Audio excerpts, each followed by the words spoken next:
good day. I am sitting out here on my deck, and I want to talk to you guys a little bit about home ownership. I remember many times when I'd be filling out applications and they ask if you're a homeowner. And of course, because I'm in the process of buying my home, as most Americans are, they would check yes, because they're in the process of purchasing their home. Well, in a sense, it's your home. It's just secured by a mortgage. But anyway, it doesn't feel like it's yours till you've got that deed in your hand. And, well, it's been like a month now. And I'm really a homeowner. And I'm 51 years old. And we own our own home. I'm going to give all the credit to my wife, my wonderful, beautiful, faithful, diligent, strong wife. If it were up to me, I would have probably maxed and did a 40-year mortgage, but my wife kept us on track. Kept our eyes on this moment, and I'm thankful that she did. And so I want to kind of just talk a little bit about home ownership, its blessings, and some things to look out for, and just tell you a little bit about our story of becoming and owning our own home, having that financial blessing. Obviously now with the real estate prices skyrocketing, we're capitalizing. I mean, we're not yet. We've got an asset that would definitely bless us more and more in the future if we want to make other moves. But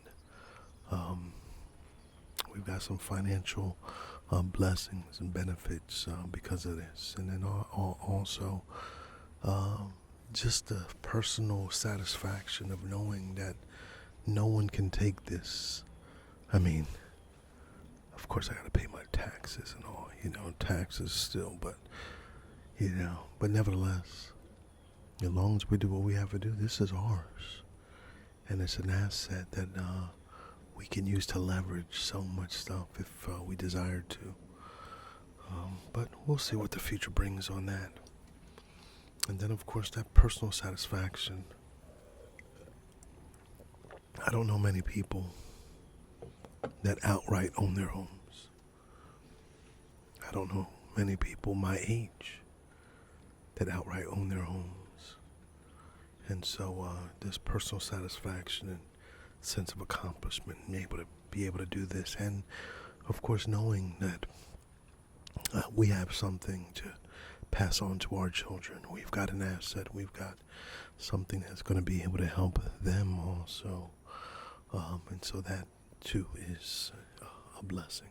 Let me tell you a little about a story first of how when my wife and I came together. First of all, just to give you a quick recap for some of you who've been following my story for a little while. I was a single father raising my son, Angel, and then we also, my wife, she was also a single mother and raising her daughter, and we came together and we bonded and became a beautiful, happy family. And with this new family unit, we purchased our first home. As soon as my wife and I were married, we didn't move in together beforehand. We decided that we were going to marry and move in exactly the same time, and that's what kind of what we did. I moved into the house first, like 2 weeks, because we closed on the house 2 weeks before our actual wedding date. But she didn't move in until we were married. And so we wanted to do things, the way that we believe the Bible would have us to do it. Now, getting the house was funny because one of the things we wanted to do was make sure that our house wasn't going to make us poor, that we wouldn't have anything to live by because of the house. So the very first thing we did when we started applying was just figure out, where we were. This is what I'm bringing to the table. This is what you're bringing to the table. These are your debts. Here are my debts. We put everything on the table, and we started looking at where our money goes each month, and then making projections as to how much we could afford based upon how we were currently living.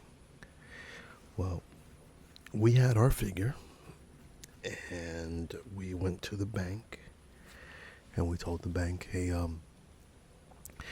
this is the amount that we want. I believe it was $150,000 was the max that we were looking for. And that was like what, 20, yeah, about 20 years ago now. That's a good easy math because I can just look at how long we've been married. So 21 years ago, 21 years. 150,000, and I told the bank, and the bank said, "Sir, you qualify for up to 350,000 or something like that at the time." And we said we weren't really asking you what we qualified for. We were actually telling you this is what we're looking for. And the lady actually told me over the phone. She said, "Well, what kind of house do you think you're going to be able to get for that amount of money?" And once again, this was our first time buying a home, and I just said, "I don't know what type of house we're going to get." I said, "However, I know this is the amount that we can afford, and we're not trying to do anything beyond what we can afford." And so that started our journey. We contacted a wonderful realtor, Karen Matlock. She's out of the business, but she was wonderful. She was absolutely wonderful. The very best. We used her on 2 occasions, matter of fact. But we searched. We had our price, and she didn't come and laugh at us for having a price that, she knew we could find a house. We told her what we wanted and what we were looking for. This is our very first house. We didn't need all the bells and whistles, but we wanted a nice, safe, comfortable place. And we found a wonderful townhome end unit with a wraparound deck. I mean, everything we needed for $120,000. Not only was that a great price, it was well within our range. The house had wonderful wood, all interior. I mean, it was a good looking townhome that we really loved for the number of years that we were there. But we got in one day before the showing, and we put an offer in as soon as we got it. And that was our first journey in homeownership. We sold that home after a few years. Our family started growing, and we purchased this home here that we had built.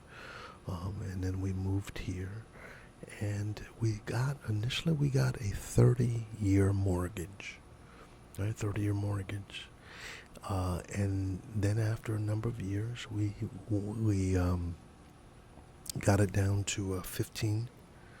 We refinanced. Here's a key thing.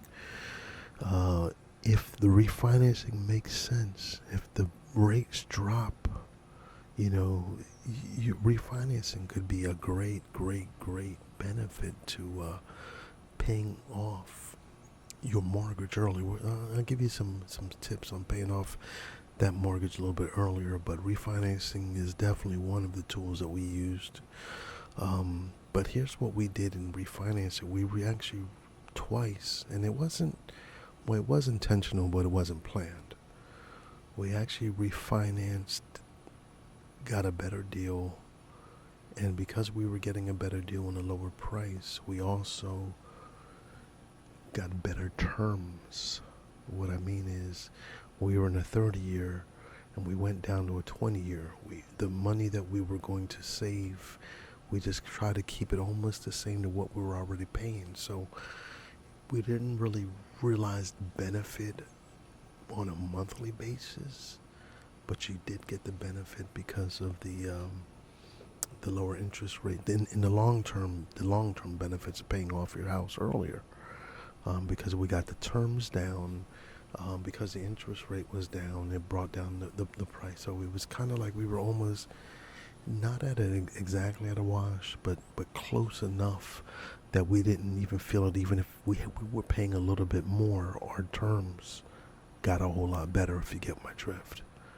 So we stepped down from a 30-year to a 15-year, and then we refinanced one more time and dropped down from 15 to a 10-year. So and we pulled money out both times a little bit, because that's why I think we were refinancing and doing some sort of project or something we were doing. So we were able to do all of that. So refinancing can make sense. But once again, most people, what they do is they refinance and restart the loan.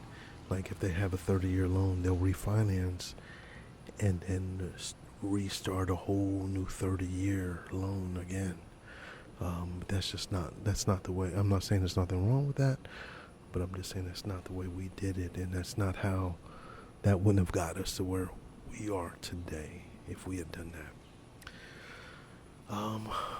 Another thing, paying down your so I guess step one is like really looking at what's the most affordable, or not even mainly affordable, but that you can make the payment without killing you in all these other areas. We have our own priorities. We give to the Lord first, then we're taking care of our household, things of that nature, and then everything else is after that. And so, but you gotta have a plan for your money, or your money, it's gonna just blow out there like the wind. And so, sitting down and having a focused plan, of what you're doing, and even sometimes giving yourself a little bit of stretch goals. We knew when we were taking on a 10-year mortgage that while we were, not that far away from the payment we were already making, we knew we would have to buckle down. I mean, it did still give. We still had to pay a little bit extra than, and most people, if we're hearing what they're paying monthly, we're going, what? Why are we paying so much more? But we forgot. We're trying to get rid of this. And the quicker you can get rid of this mortgage, the more money you save. So here's some strategies. Some companies allow you to make extra payments, and what you want to do is make sure that you are applying those extra payments directly to the principal. All right, directly to the principal. All right, most of what we're going to pay in our mortgage is going to be the interest and not the principal. All right, and so if you ever double up and make extra payments and all that, make sure that it's not going in their pocket, that it's going to be benefiting you in the long run by bringing down the principal. Because you bring the principal down, the interest also goes down. But if you just bring the interest down, that's just free money going in their pockets. All right, so don't double up in all that. The other thing that we found just essential is side hustle money. All right, so we're making that sacrifice. We are deciding that we are going to well, we're going to bite the bullet. We are going to sacrifice. We're going to pay more per month on our mortgage in order to try to get it paid off and have that financial security that we always wanted to have. And so once again, it needs a plan, and needs focus, and needs attention, and needs execution. And so in order to do that, well, you've got to get a little creative sometimes in ways in which to find some extra money to bring back in to help you.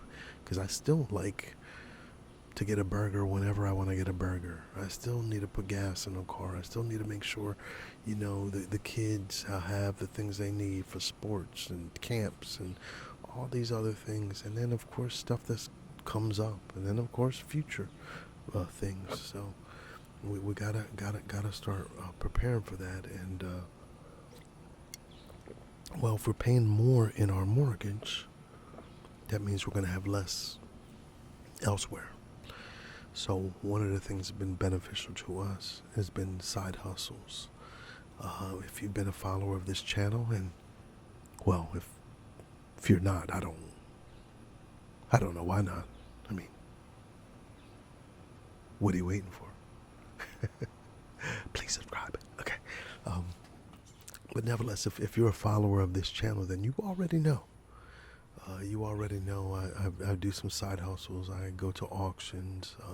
I go to antique shops. I go to flea markets. I buy, flip, resell items. And I've been doing that for quite some time. But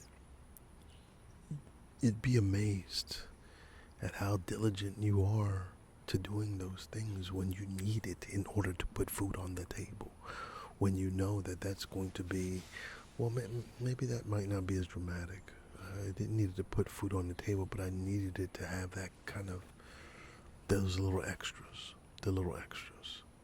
Yeah, I know, first world problems, I know. But I want to be able to have those extras to be able to give to my kids and make sure that they have also. So what we do is our own little side hustles. My wife and I, we go, we buy, we resell items, and we've been doing this for a while. I don't need to or have to do it anymore, but I like to do it. It's fun. My mother used to take me out earlier, when we were kids and stuff like that, and so she kind of got me into that. It's a hunt. It's the thrill of the hunt, kind of looking and searching for items and, finding gold, buried treasure. That's what I call it. I'm looking for gold today. But that's how I feel. So anyway, those little extra things really make a big difference. So what is it that you can do? What is it that you have a skill in? You don't have to do what I do. But what can you do to bring in a little bit of extra money? Maybe it's babysitting. Maybe it's blogging. Maybe it's vlogging. Maybe a YouTube channel. See, this is also, you see what I'm doing right now? This is part of my strategy. This is part of me securing my own future as well. This is another side hustle. This is another means of income. What am I saying? I'm saying, look, there's multiple ways to be able to get income and help and, in order to pay that thing down. Listen, I remember one day my girls were here and their cousins were here and they needed some money. And I said, you know what? You see what I'm doing right here? I like to be a teacher. I don't mind sharing information. When I was a child, I used to go buy some candy, bag it up, sometimes go door to door, sell it at the schools, and make money that way. Well, guess what? We went. I showed them how to do that. They were in need of money and all that. So you know what? I'm going to help you make some money. So we went to the restaurant depot, bought bulk candy bars, came back to the house, bagged them up in little baggies, sent the girls out, 2 by 2, and they went around the neighborhood. And within, I don't know, maybe an hour and a half, they sold out. $300 profit. Maybe 200. I might be inflating it a little bit, my memory. But they were happy. They were happy. What am I saying? I'm not telling you to go by and do the same thing I'm doing. I'm saying find your own creative ways in which to be able to use the skills you have, the ingenuity that you have, the creativity that you already have, and be able to put it to work. I've got friends. I got my boy 4K Visions. Go check him out when you get a chance. 4K Visions, but he makes beats. He sells beats online, things of that nature, and you just you take the things that you have, and there's a platform, there's a place for you to go sell it. If you're in the crafts and all that kind of stuff, there's Etsy. There's all you could take. I see people that take simple things. There's this one guy that I know. He takes metal items and just makes art out of it. It could be a fork, it could be a knife, it could be a piece of lawn equipment, but that's what he does. Take what you can do, and there's a place for it. When we used to set up at the flea market also.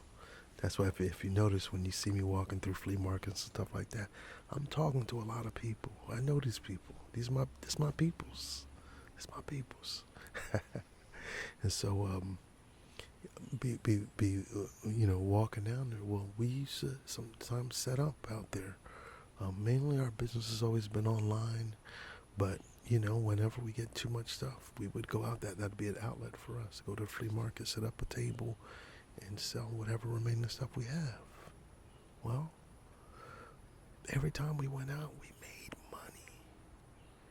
Then I got this bright idea one day. I said, you know what? I'm just going to put a yard sale. I didn't do any advertising or anything. I went and got same day. I decided we're going to have a yard sale today. No, I said we were going to do it on the Saturday, but it was Friday. We were planning it. We didn't put anything in the paper. At that time, I think paper was still being used, Craigslist or anything like that. I just went, got a few signs, put yard sale, big old arrow pointing to where it was, led them right to my house, and then put it out there on the main road too. Man, made a couple $100 right there. Stuff that's just sitting in the house.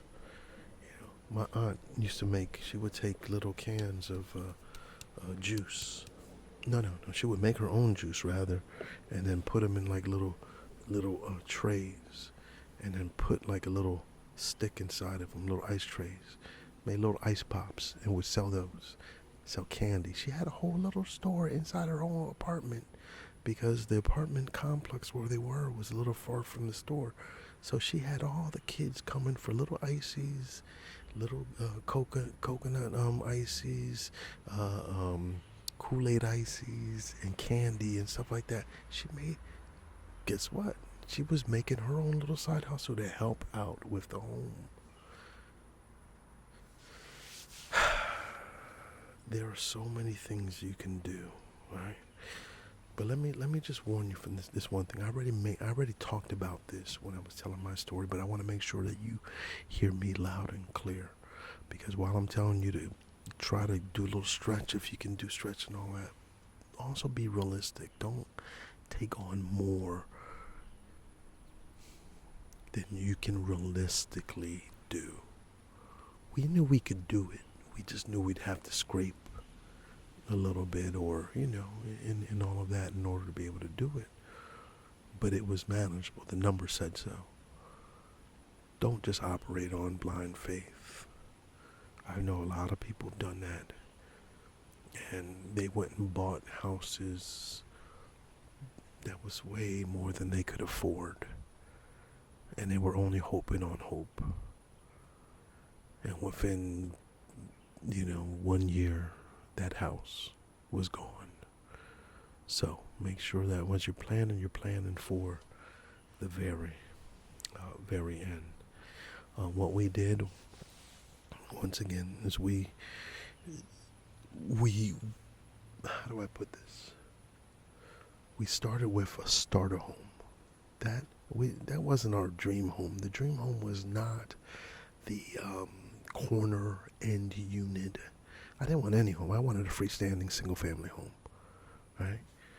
And truthfully, this has been our home where we raised our kids. But this isn't even my dream home yet. You see that? There's a house right there. Right? That's a little close. Luckily, I've got great neighbors, great neighborhood and all that, but one day I'm going to have something where I'm going to have to, in order to get to my neighbors, I'm going to have to get in the car and go say, hey, how you doing? Anyway. But just don't go crazy.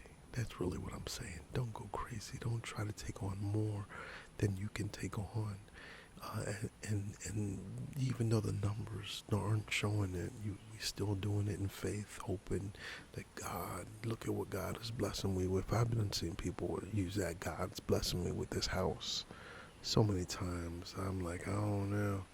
Maybe we got different gods, because that looked like a curse, not a blessing, especially at the interest rates and all that stuff. And speaking of interest rates, it makes a big difference. It makes a big difference. I mean, even 0.5, a couple percent is huge. So, just always be on the lookout for those. If you're military, use your VA benefits. HUD. You don't always have to buy a brand new home or even just what's on the market. I mean, they have HUD homes. You have homes that you can remodel and fix up if that's something that you do. You can make money that way, even on your own home. So a lot of programs out there. If you're in a urban environment and you're single person with kids or something like that, or on the lower end of the economic scale, there are a lot of programs also. HUD has programs also. There's what's the name of